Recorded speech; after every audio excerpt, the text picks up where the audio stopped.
देखिए आज मैं आपको आपके शरीर के बारे में बताता हूँ, ठीक है। देखिए हम क्या करते हैं ना, हमारी गलतियाँ क्या होती हैं, हम कुछ गलतियाँ करते हैं। जब हमें छोटी मोटी बीमारियाँ हो जाती हैं तो हमें उन्हें इग्नोर करना चाहिए, समझ रहे हैं। जैसे देखो खास करके लड़कियाँ, स्पेशली इन लोगों के लिए, इनको जरा सा सर में दर्द हुआ तुरंत चालू हो जाएंगी, पेट को मेडिकल स्टोर बना देती हैं। थोड़े से दर्द को बर्दाश्त कीजिए, थोड़ा सा दर्द बर्दाश्त अगर आप करोगे तो आगे भविष्य में आप अपने शरीर को मजबूत बना रहे हो। चलो एक कहानी तुम्हें सुनाता हूँ, ठीक है। एक बार क्या हुआ कि एक लड़का था, तो वो टेनिस का खिलाड़ी बनना चाहता था, वो टेनिस खेलना चाहता था, समझ रहे हैं। तो वो टेनिस खेल रहा था, तो अच्छा खासा खेलने लगा, पूरा बढ़िया से बैक फ्लिप वगैरह सब मारने लगा, घूम फिर के मारने लगा। तो फिर एक बार क्या हुआ कि उसके पापा के दोस्त आए, तो बोले कि आपका लड़का क्या करता है, तो बताया कि भाई मेरा लड़का टेनिस खेलता है, समझ रहे हैं, मेरा लड़का क्या करता है, टेनिस खेलता है। तो कहे कि टेनिस खेलता है, तो तब कह रहे यार यहाँ जहाँ रहता हूँ यहाँ अच्छा नहीं, अब इसको लेके जाऊँगा बेंगलोर, इसको किसी दूसरी जगह लेके जाऊँगा जहाँ इसको बढ़िया का कोच मिले, फटाक से सिखाए और फटाक से क्या हो जाए, सेट हो जाए, कहीं खेलने लगे, समझ रहे हैं। तो वो क्या किया, उसे लेके वहाँ से चला गया, अपने लड़के को लेके दूसरी जगह गया। जाके वहाँ जब शिफ्ट हुआ तो क्या हुआ, कुछ दिन के बाद उसका दोस्त फिर उस जगह पे पहुँचा, तो पूछा कि क्या हुआ, तेरा लड़का खेल रहा है। तो कहा ना, जहाँ सिखा रहा हूँ 1 साल हो गया उसको, वहीं तक कबो बैडमिंटन में नहीं दिया पकड़ने के लिए। तो कहा कि क्या करवाता है, कहता 3 महीना उसको दौड़ाता है, खाली 3 बजे बुलाता है और 6 बजे भेज देता है, दौड़ा के पतन का दीवार चढ़वा के भेज देता है कि नहीं। तो उसने कहा कि तब तो तेरा बेटा, तो वो कहा कि चढ़वा भेज देता, मन करता है इसको लेके चला जाऊँ, इससे बढ़िया तो वहीं खेल रहा था, यहाँ आके एकदम ससुरा फूहर हो गया। होते हैं ना कुछ लड़के जो भाई पहले ठीक ठाक पढ़ते थे, वो आके जैसे अभी देखो, है कि नहीं, है ना। तो क्या पहले वो खेलते थे, वो पहले खेलता था, लेकिन वो बाद में आके वो क्या हो गया, बिगड़ गया, वो नहीं खेल पा रहा है।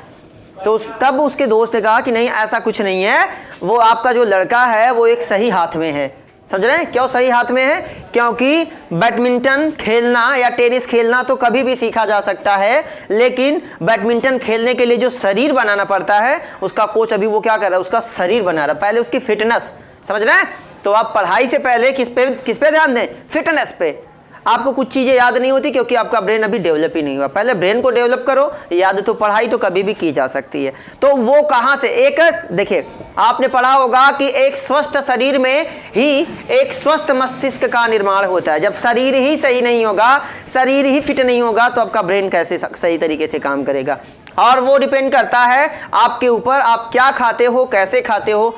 दिन भर खाली फुल्की पे चल जाओगे तो कैसे चलेगा, नहीं, क्या खाते हैं, आपके शरीर में सभी पोषक तत्वों की जरूरत है, उन सभी पोषक तत्वों की पूर्ति करिए जो कि समोसा से नहीं आता, समझ रहे हैं ना। अलग अलग पदार्थ आपको खाने पड़ते हैं, खाने को क्या करें, हमेशा चेंज करके बनवाएं।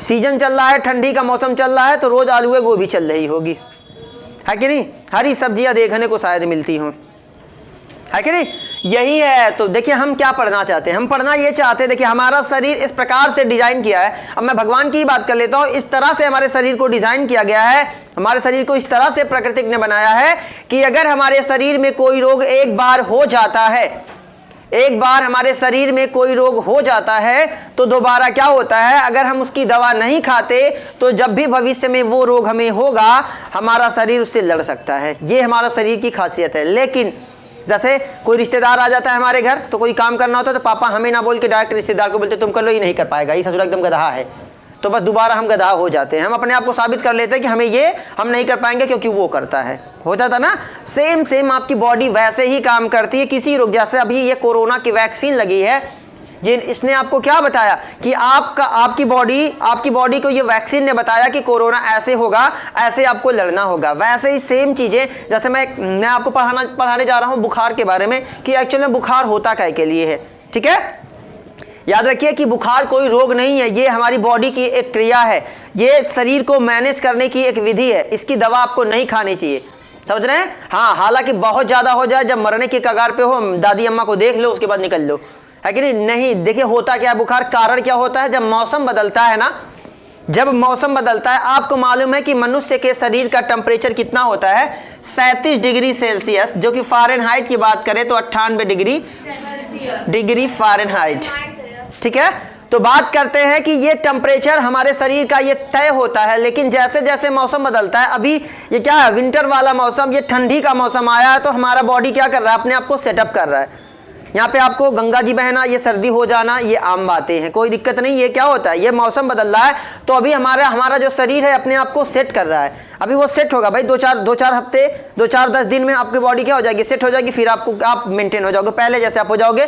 फिर आपको आदत हो जाएगी कैसे, ठंडी में रहने की। फिर जब गर्मी का मौसम आता है तो फिर दो चार हफ्ते आप थोड़े से डिस्टर्ब रहते हो, उसके बाद फिर आप सेट हो जाते हैं ना। सेम वही काम होता है बुखार में। जब मौसम थोड़ा सा बदल जाता है, परिभाषा समझ जाएंगे, इसकी डिफिनेशन क्या होती है कि जब शरीर का आंतरिक टेम्परेचर 37 डिग्री से बढ़ के कितना हो जाए, 38 डिग्री सेल्सियस हो जाए, तब हम कहते हैं हमें क्या है, बुखार है। तब उसे क्या कहते हैं, बुखार कहते हैं। जब शरीर का टेम्परेचर 37 डिग्री सेल्सियस से बढ़ के, आंतरिक टेम्परेचर 37 डिग्री सेल्सियस से बढ़ के कितना हो जाए, 38 डिग्री सेल्सियस हो जाए, तो उसे हम क्या कहते हैं, बुखार कहते हैं। क्या कारण होती है उसका, है ना, वो कारण क्या होता है, क्योंकि मौसम क्या हो रहा है, बदल रहा है। अभी देखिए क्या होता है, बुखार आता क्यों है, ठीक है। तो जैसे मान लेते हैं कोई व्यक्ति है जो किसी रोग से संक्रमित है, ठीक है, तो हम क्या करते हैं, उसके सेंटर में चले जाते हैं, उसके साथ रहना, उठना, बैठना, है ना, उसके साथ रहते हैं, तो उसका बैक्टीरिया या वायरस वो आपके शरीर में प्रवेश करता है। आप जानिए इनके बारे में कि जब ये आपके शरीर में क्या करते हैं, प्रवेश करते हैं, तो होता क्या है, जैसे ही ये आपके बॉडी में प्रवेश करते हैं, वो एक प्रकार के पदार्थ जिसका नाम है पायरोजीन, क्या नाम है उसका, पायरोजीन बनाते हैं। और वो पायरोजीन बहुत तेजी से आपकी बॉडी में क्या होते हैं, डेवलप होते हैं, बहुत तेजी से वो जनन करते हैं, फटाफट 1 2 3 4 6 8 16 32 64 फटाफट वो तेजी से आपके बॉडी में बढ़ने लगते हैं। तो ये सूचना तुरंत किसको मिलती है, हाइपोथैलेमस, जो कि आपके ब्रेन में है ना, आपका ब्रेन का एक भाग, उसे क्या बोलते हैं, हाइपोथैलेमस। वो क्या काम करता है, शरीर के अंदर जैसे ही कोई चीज प्रवेश करता है, वो क्या काम करता है, उसे मारने की प्रतिक्रिया देता है कि कैसे इसे मारा जाए, क्या करके इसे क्या किया जाए, मारा जाए। तो वो क्या काम करता है, वो बॉडी के टेम्परेचर को क्या करने लगता है, बढ़ाने लगता है। वो क्या काम करता है, शरीर के टेम्परेचर को बढ़ाता है। क्यों बढ़ाता है, कौन बढ़ाता है, हाइपोथैलेमस। समझ रहे हैं, हाइपोथैलेमस क्या काम करता है, जैसे मान लेते हैं आपके बॉडी के अंदर कोई बैक्टीरिया प्रवेश कर गया, तो अब हाइपोथैलेमस क्या काम करेगा, क्योंकि उसे बैक्टीरिया को मारना है, तो वो क्या करेगा कि आपके शरीर के टेम्परेचर को एक ब्रेन एकदम सेट कर देगा कि यहां तक सेट। जैसे मान लेते हैं कि आपके शरीर की सहन शक्ति जो है वो 38 डिग्री सेल्सियस है, और नॉर्मली आपके शरीर का टेम्परेचर कितना है, 37 डिग्री सेल्सियस। तो ब्रेन, हाइपोथैलेमस क्या काम करता है, वो आपके शरीर के टेम्परेचर को 38 डिग्री सेल्सियस पे जाके सेट कर देगा कि अब 38 डिग्री सेल्सियस पे जाएगा, ये तुरंत ये मर जाएगा। लेकिन उससे पहले हम दवा खा लेते हैं बीच में, समझ रहे हैं ना। तो हाइपोथैलेमस वो क्या है, वो हमारे शरीर की एक प्रतिक्रिया है, जो हमारे शरीर के अंदर वो बैक्टीरिया प्रवेश किया। हाइपोथैलेमस क्या करता है, उसके टेम्परेचर को, शरीर के टेम्परेचर को क्या कर रहा है, बढ़ा रहा है, ताकि वो उस बैक्टीरिया को मार सके। और जैसे ही वो टेम्परेचर बढ़ने लगता है, हम दौड़ने लगते हैं, मम्मी बुखार आ गया, एकदम सर दर्द कर रहा है, दवा ले लेते हैं। हम दवा ले लेते हैं तो हमारा हाइपोथैलेमस क्या हो जाता है, डिस्टर्ब हो जाता है। फिर दोबारा जब कभी भी आपको वो बैक्टीरिया आपके बॉडी में प्रवेश करेगा, तो हाइपोथैलेमस क्या करेगा, क्या फायदा बढ़ा के, अब बताइए, दवाई खा लेगी। समझ रहे ना।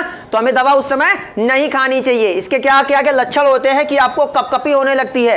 तो जब आपको आपके पैर वो हिलने लगे, तो आप समझ जाइए कि आपका हाइपोथैलेमस क्या कर रहा है, काम कर रहा है। हाइपोथैलेमस क्या काम कर रहा है कि वो खून को सेंटर में लेके आ रहा है। वो क्या कर रहा है, खून जो आपके शरीर के अलग अलग जगह पे है, उसे एक जगह जुटाने का काम कर रहा है, ताकि इसके अंदर जो बैक्टीरिया है वो एक जगह आएगा। भाई समझो, अलग अलग जगह पे बैक्टीरिया है, जब वो खून में ही तो मिला है, तो वो आएगा डायरेक्ट एक जगह आएगा, और टेम्परेचर यहाँ पे बढ़ा रहेगा, तो वो क्या हो जाएंगे, उस ब्लड के अंदर ही क्या हो जाएंगे, एक जगह आएगा तो वो क्या हो जाएगा, मर जाएंगे। अब सभी मर जाएंगे तो आपका शरीर फिर सही तरीके से फिर धीरे धीरे क्या हो जाएगा, टेम्परेचर नॉर्मल हो जाएगा। लेकिन हम गलतियां क्या कर देते हैं कि जैसे ही शरीर का टेम्परेचर बढ़ने लगता है, हम क्या करने लगते हैं, हम तुरंत दवा खा लेते हैं। हमें दवा नहीं खानी चाहिए, ठीक है ना।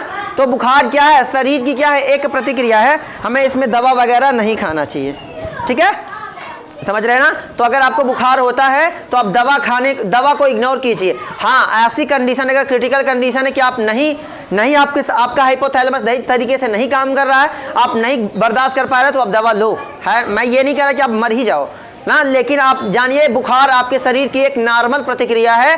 ये कोई बहुत बड़ा रोग नहीं है, ये 2 से 3 दिन बहुत मैक्सिमम जाएगा, 7 दिन में पूरी तरह से समाप्त हो जाएगा। तो ये केवल आपके ब्रेन की हाइपोथैलेमस की एक प्रक्रिया है, जो कि आपके शरीर को सही तरीके से मेंटेन करने का काम करता है। ये कोई वैसा रोग नहीं है जिससे आपकी डेड हो जानी है। ठीक है। लेकिन अगर बहुत ज़्यादा बढ़ जाए तो आप दवा ले सकते हो, क्योंकि आपका हाइपोथैलेमस क्या कर रहा है, वो पहले ही टेम्परेचर को सेट कर देता है कि इतने पे जाने के बाद, मान लेते हैं मैंने आपको बताया ना कि अगर आपकी बॉडी की ये क्षमता है कि आप 38 डिग्री सेल्सियस से ज़्यादा टेम्परेचर को ऑब्जर्व नहीं कर सकते, तो वो 38 पे ही सेट करेगा ताकि आपको भी नुकसान ना हो और बैक्टीरिया मर भी जाए। लेकिन उससे पहले जैसे ही वो 38 डिग्री सेल्सियस जाना चाहता टेम्परेचर, उससे पहले ही हम क्या करते हैं, मान लेते हैं 37 से 37.5 पहुंचा, अब हम बर्दाश्त नहीं कर पाते और हम दवा ले लेते हैं, तो वो बैक्टीरिया तो मर जाता है, लेकिन आपका ये हाइपोथैलेमस क्या हो जाता है, डिस्टर्ब हो जाता है। और दोबारा कभी भी भविष्य में अगर आपको बुखार होगा तो आपको दवा खानी होगी, क्योंकि आपने पहली बार ही आपने दवा खा लिया था। समझ रहे हैं ना? तो इससे डरे नहीं, ये एकदम नॉर्मल चीज़ें हैं। लेकिन दवा ना खाएं इसमें, समझ रहे हैं? दवा कब खाएं, जब एकदम आउट ऑफ कंट्रोल हो जाए। अगर आप दवा खाओगे तो आपका हाइपोथैलेमस काम नहीं करेगा और दोबारा फिर आपको भविष्य में हमेशा दवा खानी होगी। ठीक है, ठीक है, बेस्ट ऑफ लक। समझ गए? चलो लंच कर लीजिए।